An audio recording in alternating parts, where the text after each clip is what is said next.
Hola, ¿qué tal? ¿Cómo están ustedes? Acá estamos por iniciar nuestro panel que va a vincular los diseños curriculares con las prácticas docentes y vamos a ver cuáles son los problemas que se le presentan a quienes escriben diseño curricular y a los docentes en sus aulas y cómo pueden entrecruzarse los conocimientos de ambos, ¿no es cierto? El conocimiento más técnico del especialista y el conocimiento docente del profesor que está frente al curso. Bueno, esperemos que esto pueda servirles para su tarea y nos veremos. ¿Qué tal? Muy buenas tardes. Es un gusto para mí y para nosotros estar en esta mesa. Así que vamos a compartir algunas de las ideas en la línea que nos proponía Adriana, ¿no es cierto? Lo que comentábamos al inicio entre nosotros es sobre la buena idea de denominar esta parte de la jornada en función de la geografía tiende puentes.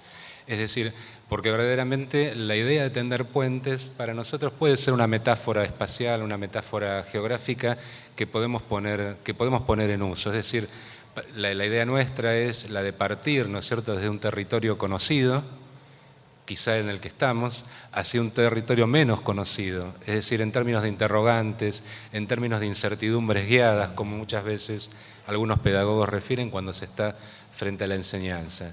En ese sentido es que nosotros, desde la provincia de Buenos Aires, desde el año 2005 aproximadamente, comenzamos los primeros pasos para trabajar junto a los docentes en lo que fue las etapas de consulta sobre los diseños curriculares, es decir, sobre qué geografía, sobre cómo enseñarla, en definitiva, resolver de alguna manera colectivamente, sobre el sentido de la enseñanza de la geografía en la jurisdicción. Entonces, si hablamos en términos de tender puentes, podemos presentar, de acuerdo a lo que tenemos en el Power y que elaboramos para la ocasión, unos 3 hacia, es decir, hacia dónde pretendemos dirigirnos, hacia dónde queremos ir. En primer lugar, hablamos de un hacia, el reconocimiento y la valoración de otros conocimientos y saberes.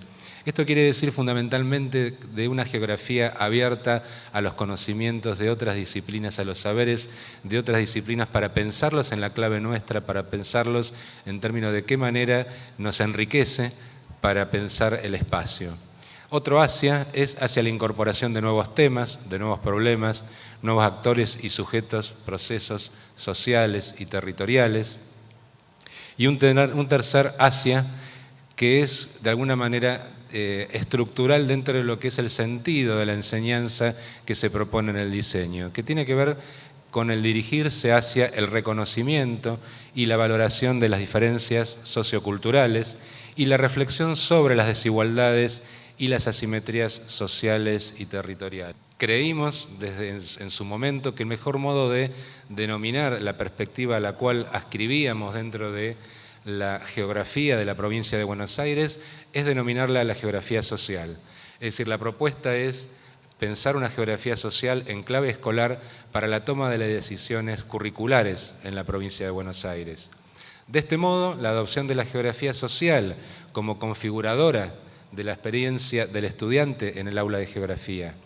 De este modo, concebimos a la geografía social como campo de conocimientos congruente con las intencionalidades educativas, políticas y culturales de la jurisdicción. Así, problematizar el mundo desde la geografía social implica, por una parte, tomar, seleccionar, definir, decidir sobre objetos de enseñanza que son tradicionales, que pueden ser nuevos, modos de enseñanza que pueden ser tradicionales, que pueden ser nuevos, pasajes de sentido de un tipo de geografía a otra y nuevos modos de organizar el tiempo y el espacio escolar. En definitiva, cuando estamos pensando en tradicionales y nuevos modos de enseñanza, nuevos objetos, lo que estamos proponiendo es nuevos modos de preguntarse, inclusive sobre aquellas afirmaciones de la geografía clásica, por ejemplo, que tiene que ver con las superficies, es decir, pensarlas de otro modo, hacer preguntas desde otro lugar a esos objetos de enseñanza que pueden ser más tradicionales. En el caso de lo que corresponde a geografía, preguntas tales como, ¿de qué modo, no veo, se explican las diferencias, territorios, lugares y ambientes? ¿Qué mecanismos económicos, sociales, políticos y culturales definen y ordenan el desarrollo desigual e interdependiente entre bloques, regiones, países o aún ciudades? ¿Qué actores, sujetos sociales dirimen los cambios geográficos de la globalización neoliberal? ¿Qué sucede con la sociedad civil? ¿Qué significado y sentidos, identidades y pertenencias de lugares y territorios desarrollan las personas en este tiempo? Las preguntas por el sentido de la enseñanza tienen un carácter eminentemente político. ¿En qué sentido? Porque para el inicio del proceso de diseño curricular nos preguntamos, ¿cuáles son los saberes que están en condiciones de aportar la geografía a la formación política y ciudadana? La geografía escolar debe formar pequeños profesionales o sujetos políticos movilizados, posicionados sobre las cuestiones territoriales, ambientales y de la cultura en general.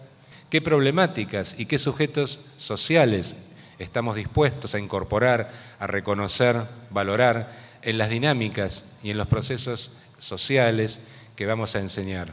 Ustedes saben, hay una línea que se llama, o que refiere a lo que es justicia curricular, y precisamente entiende que la clave pasa por cuáles son los sujetos que integran o que se mencionan o que se ponen en participación dentro de un diseño curricular. Es decir, hay una serie de reconocimientos que los diseños curriculares en la provincia de Buenos Aires no transitaron, y nosotros propusimos precisamente la inclusión de grupos, entre comillas, marginados, como para colocarlos en el centro de la discusión verdaderamente en términos de una geografía social.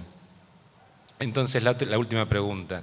¿Qué y cuáles geografías se encuentran en las mejores condiciones para ello? Es decir, para el trabajo del reconocimiento de estas diferencias.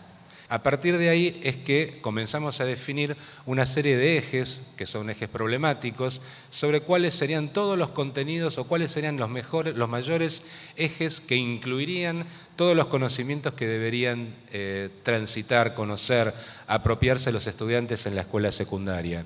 Es decir, estos son ejes muy generales, pero son los ejes que atraviesan el sentido de la formación del estudiante en la escuela secundaria para la provincia.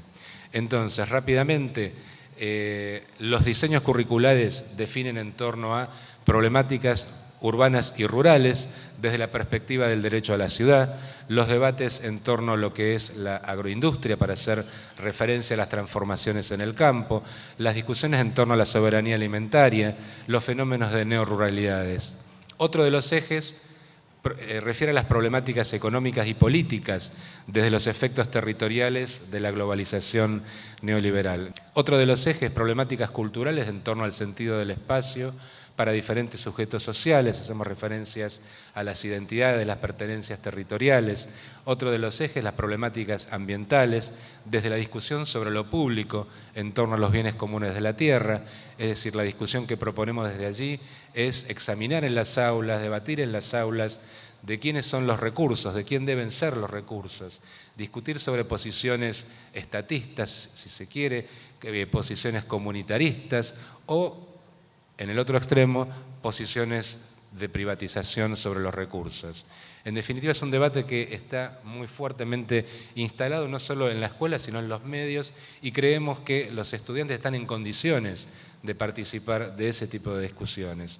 Otro eje, para terminar esta parte, refiere a problemáticas geopolíticas mundiales y regionales en torno a la soberanía de los recursos, es decir, el tema del petróleo, por ejemplo, la dinámica que existe en lo que hace a la valoración, a la apropiación del petróleo y las guerras de los últimos 20 años, donde el petróleo aparece y las fuentes de energía en general aparecen como detonantes, ¿no?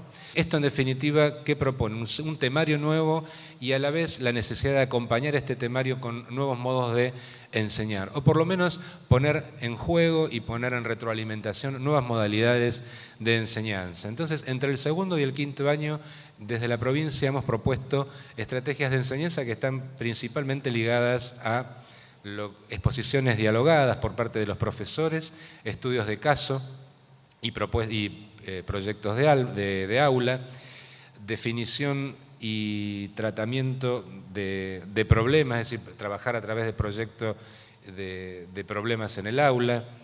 Y en el sexto año, para lo que se llama en la provincia de Buenos Aires la orientación en ciencias sociales, definimos por encima lo que se llama o lo que denominamos una estrategia de investigación en el aula. Es decir, el sexto año está organizado en términos didácticos, en términos pedagógicos, para que los alumnos puedan investigar en el aula en torno a diferentes temas que por una parte se proponen en el diseño, pero por otra parte se fomenta que puedan ser seleccionados en acuerdo entre profesores y estudiantes.